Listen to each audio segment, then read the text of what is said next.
ভাই চায়নার 10G broadband আর mobile network generation 4G 5G একেবারেই আলাদা জিনিস। এটা নিয়ে অনলাইনে অনেকেই মিসকনসেপশন ছড়াচ্ছে। চায়না যে 10G নেটওয়ার্ক চালু করেছে সেটা কোনো মোবাইল নেটওয়ার্কের 10th জেনারেশন নয়।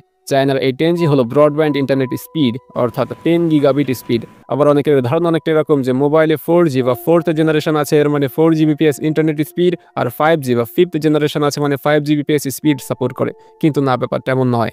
মোবাইল ফোনে যে 4G বা 4th জেনারেশন থাকে সেখানে থিওরিটিক্যালি মাত্র 1 Gbps স্পিড সাপোর্ট করার সক্ষমতা আছে।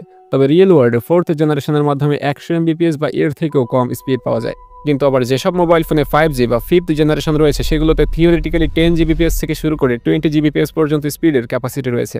এতদূর পর্যন্ত যদি বুঝে থাকেন তাহলে হয়তো ভাবছেন চায়নার এই 10G নিয়ে এত কথা কেন হচ্ছে।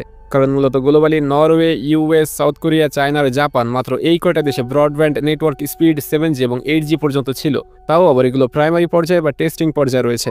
আবার ইউরোপ আমেরিকার অনেক এলাকায় এখনো ফাইবার কভারেজ সম্পূর্ণ নয়। সেখানে চীনে 2015 থেকেই ব্রডব্যান্ড চায়না প্রকল্পের মাধ্যমে দেশ জুড়ে ফাইবার বসানো হয়েছে। তার সাথে যুক্ত করা হয়েছে 50G পন টেকনোলজি। আর এটারই সফলতা বিশ্বের প্রথম 10G ব্রডব্যান্ড নেটওয়ার্ক।